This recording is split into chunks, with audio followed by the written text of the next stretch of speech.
Several politicians, activists and journalists in India have claimed to have received threats of, and I quote, state-sponsored attacks on their Apple devices. Mahua Moitra, Priyanka Chaturvedi, Raghav Chadha are amongst the opposition leaders who took to social media to share alerts they have received on their Apple devices. The alerts are known as Apple's threat notifications. The company says that they are designed to in fact inform and assist users who may have been targeted by state-sponsored attackers.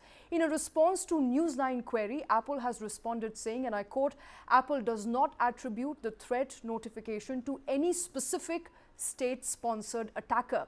Further, in its response, Apple has said that attackers are not average cyber criminals. They are exceptionally resourced and target a very small number of specific individuals and their devices, making these attacks much harder to detect and to prevent. That, of course, on your screens, the clarification News9 has received from Apple. Let me quickly get in my colleagues Rakesh Khar, Kartik Malhotra joining us here in the studio. Elaborate response, Kartik, that you have received from Apple at this point in time leaves us with more questions than answers. I wouldn't really call it an elaborate response, Shweta. On the contrary, I feel it's a fairly vague, cryptic response with no specifics emerging in terms of, they're saying they can't attribute it to a specific state-sponsored attack. Now, how do you define specific and why is it not specific? So I think Apple should have by now been able to at least identify and report who is the state sponsoring these attacks. So I think again, even the second part of the statement is a little cryptic. The second part of the statement states that perhaps these threats could be improper or incomplete. I mean, if you're issuing a statement like that, could be false as well. Could be false as well. So a statement like that pretty much, and it says that these could be false alarms specifically. So, a statement like that confuses you more than clarifies the issue at hand. So to a response to this clarification that we received from Apple, there were a set of another 5 odd questions that we had posted to Apple. We haven't yet received a response. In fact, before receiving this statement, I had made a phone call to Mr. Virat Bhatia, the MD of Apple India, and he did not answer a specific question.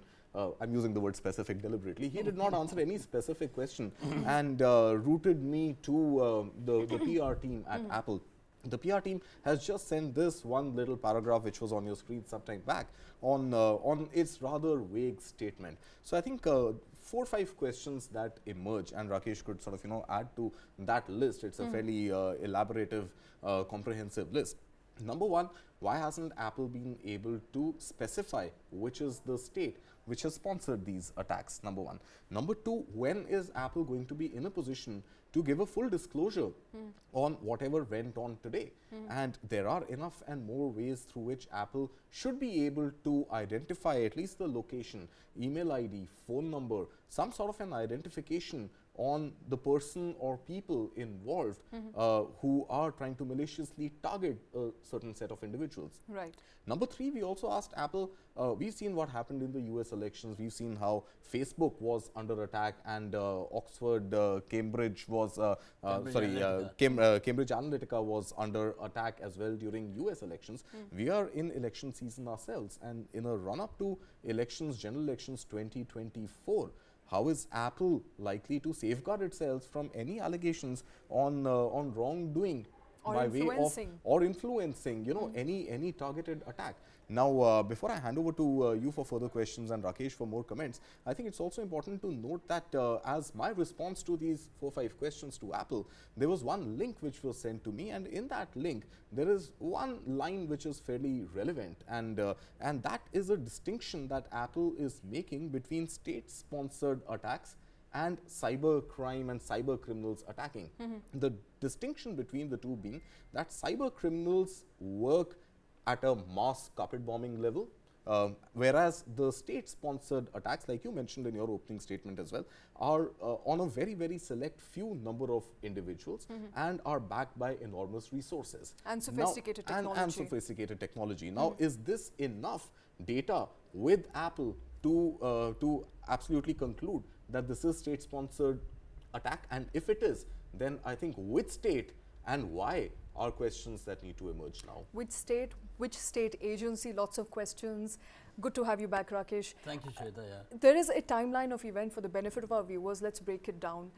From afternoon onwards today, a whole host of academics, opposition leaders as well as journalists started reporting that they're getting a notification on their Apple mobile phone saying that there is a state-sponsored attack. Somebody is trying to access their personal data. The question obviously was, is it the central government? Is it a specific state? Is it a state agency? Who is the state in this case? Who is the state according to you? See, Shweta and Kartik, I think fundamentally first and foremost, it's a very, very serious charge. Let's not run away from the fact that it's very, very important that we discuss this and we get to the truth of it. Unfortunately, Apple is not helping us get to the truth of it. I mean, as Kartik rightly pointed out, it is not defining what is state-sponsored, in this case. What defines, what classifies? That was the question Kartik asked them. That's the most important question. How do you define and classify something as state-sponsored, except stating that, it is different from cyber security criminals. I mean, this is as much a criminal act in that sense. Forget about who is doing it. If you don't have specs very clearly defining what is state-sponsored threat in this case, you are actually treading on a very thin line, and these are very, very sensitive definitions.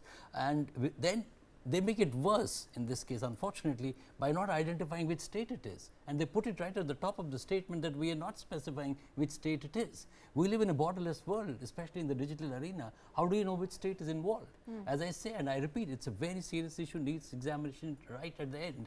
But how do you come to that examination? Right. And second and foremost issue is that, Shweta, what is the algorithm? How do you know who at the receiving end is actually being targeted? In terms of your back end, what is the mathematics that you employ to see that do you have all the details? If you know what the person is, then are you communicating to him? And this is not a random message. There should be a lot of thought in understanding, is it a computer auto-generated message? Is it really thought through at the end? Someone has put his mind to it, defining what exactly constitutes raising and writing this message to individuals. And third and foremost, the kind of denial or in the communication that Kartik just so to say articulated, you also articulated. It says it could be false, it says it could not be accurate. Then how do you raise such a serious charge without being truly confident of what you're trying to say? So in its entirety, it has come at a time when we are obviously headed towards general elections, we have state assembly elections. You don't identify who the villain is. You put out a balloon in the air, which has to be so to say assessed on its merit, but then it's a broken communication. It's a serious charge accompanied by a very, very broken communication, which lacks trust and confidence in this case. Right. We might not have all the details, but they should come up with details as early as possible. Absolutely. I think, it's also important to note, and this is also one of the questions that I had posted on my list of 5 questions to Apple, that being that it seems fairly evident that most people, if not all people who have received this threat, so to speak, threat notification as Apple calls it, are not part of the sitting government. So I think all the more reason Apple must clarify at Kartik, the earliest. there is a, if not a fair spray, but there is a random, like for instance, Samir Saran of ORF has got it. Yeah, but not part of the sitting government and individual representing neither ORF. he is government nor is he opposition. So, what is the method? I mean, how do they exactly identify these people? So, is there a researchers, pattern? academics and members of the government, not a part of the sitting ruling and government. we don't know who all could come in this list. Right. I mean, it's not a definitive It's an extensive list. It's an extensive list. It's the first part of it. Okay. So, it's even more important that Apple comes clean in its, intent. And we must understand that Apple, in its business landscape with India, has really shown a huge trajectory upwards. And if this kind of communication goes around where questions are raised not just by, by any basic journalist or even civil society, it must address those right away. And in fact, the government has addressed it. IT Minister Ashwini Vaishnav has also spoken. We'll play up that bite. But before on that, his I Twitter, want to raise this issue. There is a very, very important issue. If you have a device which is touted as one of the best technologically powered device for the end consumer, someone has to ensure its safety. And this is not the first time that this has been reported. In 2021, we had 3 or 4 countries facing the similar situation. I would like to be educated by Apple that what happened to that. Did they identify which the state was? Absolutely. So is it kite flying? And that too, it's a very serious business. One cannot just run Let's- away so from I the think fact. Let's come back just to in it. Apple's defense, before we play that bite, I mean, I'm not a spokesperson for Apple, but just in Apple's defense, I think the very fact that these are threat notifications being issued does not necessarily, to my mind, conclude that the devices have actually been breached into. It does not necessarily conclude that data has been compromised. It seems to be more of a warning being triggered either, algorithmically or So personally what by is that somebody. algorithm, where- Kartik? One would like to know. Of course, I mean, no doubt Apple should come and tell us how these warnings get triggered. But the fact that it is triggering of a warning as a message and as an email to Apple users where there seems to be a repeated attack to a specific group of people, which it calls state-sponsored in its own definition, and hence, I think difficult to conclude right now if data has thus far been breached, even on those devices and those individuals Right. who have received this threat notification, as Apple Let's calls it. discuss this further. This is like a hot potato. It will be discussed further. Let's quickly play up that reaction from IT Minister Ashwini Vaishnav first. There are many compulsive critics in our country. Their only and only job is to criticize the government as and when they wake up, as and when they find an opportunity. You must have all seen the advisory issued by Apple. This is a vague advisory. It is based on certain estimations that they have done. Apple has already clarified that their system is, their encryption system is of highest possible order. They've also clarified and issued a statement saying that this kind of advisory has been issued in 150 countries. All right, the government, of course, hoping that Apple will work with them to identify who was the attacker, whether it was one state, whether it was a central agency or a state agency. But look at Or an Apple's external agency. or an external agency. But look at Apple's response here. And again, not to be in defense of Apple, but Apple says that if we are to tell you how the algorithm works, then the people who are responsible for Will get attack further empowered. will get further empowered, will know how the algorithm works, and will find a way to work around it. Rakesh. That's why it's extremely important to see where the probe led to in the earlier episode of such situations being reported by Apple, which involved 4 countries: Uganda, I guess Vietnam, Thailand, and Indonesia. If I'm right about those 4 countries in 2021, I mean that it's a serious issue. I keep repeating that we can't dismiss the seriousness of the charge.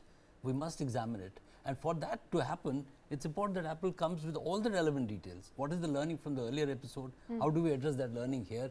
And most importantly, how do you make a distinction? The classification of this particular category is so important and so sensitive that one needs to really define that in public domain. I don't think there's any difficulty in saying that this is this is the specs for for identifying a particular state as being the relevant culprit in this case.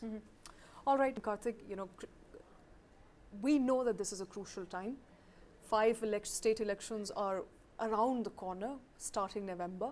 National elections next year. So the timing of this is also a suspect. Definitely, the timing of it and the individuals who have been targeted is bound to raise questions in the political realms on who that sponsor is of, or who that state is which has perpetrated any sort of unethical behavior in this case. Absolutely. So I think that question is absolutely pertinent. There's no It's doubt about bang that. on. Actually, we should, as I said, the timing and the question cannot be, questioned in that sense. Okay. But we must really try and get more granular details because having a charge without the backup support in terms of the charge will lead to the kind of questions that we have raised just now. And just before you head to Kanishk, I think there's also a lot of social media rancor right now on many individuals taking to social media, to platform X, and stating that, hey, it's not just India, 150 countries have received threat notifications. Just reading between the lines from the Apple statement, where that Apple statement actually ended with exactly this statement, reading between the lines that it doesn't mention anywhere that 150 such countries have received threat notifications today. I think ever since the start of the threat notification service in 2021, if I'm not mistaken, Kartik, a if the total of problem is 150 even in one countries country, have and if received. it's a genuine problem, it's a genuine It problem. is. Absolutely. Just Yeah. clarifying that Absolutely. 150 countries, yeah. which even Minister Ashwini Vaishnav did allude to, I think it is not specifically 150 countries and In a residents month of that or in a country year? It have doesn't received it specify. today or Right. last So week I or would last say even month if or one last year. country is involved, it's worth the examination. One country definitely is involved, as we know, which is India. I think going back to what you were saying and alluding to that statement on whether these threats actually mean that data for these individuals involved has been compromised in one way or the other, that has not been ascertained, Kartik. Not yet, at least. I mean, it hasn't appeared anywhere in by way of disclosure, either by Apple or by those who have received this threat notification, that data has actually been lost. I don't think people are getting threatened yet or getting ransom calls yet on, you know, Okay, on let's get in- what can be done with that data. Absolutely, stating affirmatively what happened to the data of these individuals who've been given that notice or served that threat notification. It is a serious charge, one that central government will also have to investigate, raises a lot of questions. As I said, the timing of this is very sensitive and critical. We don't know which agencies are involved. What is the expectation here? I think, the expectation is that I think Ashwini Vaishnav has asked Apple to join the investigation. So in that sense, I think the government is keen to take it to the logical end, and Apple should join the investigation and go beyond this banal statement, if I can call that. They'll have to really get specific, if not in the public domain, at least with the concerned authority, so that confidence and trust of each and everyone involved is restored. And also importantly, forget about state being involved, which country being involved, cybersecurity is a real threat in this country. And globally, entrenched interests are using it as a weapon of not mass destruction, but debilitating economic entities, economic assets, because this is a part of the truly modern warfare. So in that sense, I'm happy that they're making a difference between the two in terms of the seriousness of the charge, but cyber criminals being active on your phone is no less menacing. But again, I think the distinction here being, are these cyber criminals, or is this No, I a was little thinking more organized in that sense No, but they're than pretty organized. cybercrime? We have seen the Jantaras of the world, they're far more organized. I'm saying that in that sense, since we don't have full details on the issue, it's important also to align it with the larger debate on cybersecurity, from where it emanates. And cybersecurity is not now a preoccupation of few criminals who are tech savvy or vice versa. It is a global phenomenon. Absolutely. And there are interests being attacked because it is seen as a link to economic growth or debilitating economic growth. So in that sense, Apple raising a flag is, I think, very, very important. Bringing in the state as an active factor, which state we don't know, that takes the debate to another level. And the opposition being right, fairly enough. Okay. They have reasons to ask questions, and answers must come forthwith, with Apple also playing an active partner. Where does the buck stop in this case, Rakesh? If I can just ask you, does the buck really stop with Apple and Apple alone? Does it stop with Apple India to begin with? Because I don't think much of the coding and much of the writing of algorithms would be happening in India. I think it would be the parent company in the US. I think, Kartik, so does it stop at Apple? Does it stop at the government of India? Or is there some other body globally which should step into, understand and investigate this matter to arrive at a very, very unbiased, believable narrative on, or objectifying, where the breach would have So really that's what I happened. was very keen to know what has happened after 21 episode happened. Is there any learning? I don't think that's in public domain from Apple's side or from those three countries. I was trying to do a little quick research. I couldn't find any. Maybe I was short on time. But the fact of the matter is that the biggest pointer in this case is what happened in 2021. Have there been any more attacks, including those 150 countries? What is the time period? What was the series of sensitivity? Was it profile oriented in terms of attacking a particular set of people, or was it generic? So in that sense, these are very, very fundamental questions that need to be raised. To answer your question specifically, Kartik, I don't think, it has to be a collective responsibility, where Government of India just can't say that, because ultimately But the buck has to stop somewhere, sir. Somebody has to take ownership, and somebody has to So, put a stamp on the to- authenticity of whatever the reports find eventually. To put Apple in the larger context, they have a great story going in India in the business front. I think it will be in their interest, to try and explain things in the right perspective. If they don't do so, they could be seen by suspicion on all sides of the divide. Absolutely. Let's touch base on this story once again tomorrow morning. Hopefully we'll have more details by then, but we've run out of time on this show. Here's what we know so far. Certain individuals, specifically from opposition, academia, as well as journalism community, have been targeted. What Apple is calling it a state-sponsored attack. We don't know which state, we don't know what agency. Need therefore for a coordinated attempt between the government as well as Apple to figure out the details of this attack. But that's all we have on this show. Thank you very much for watching.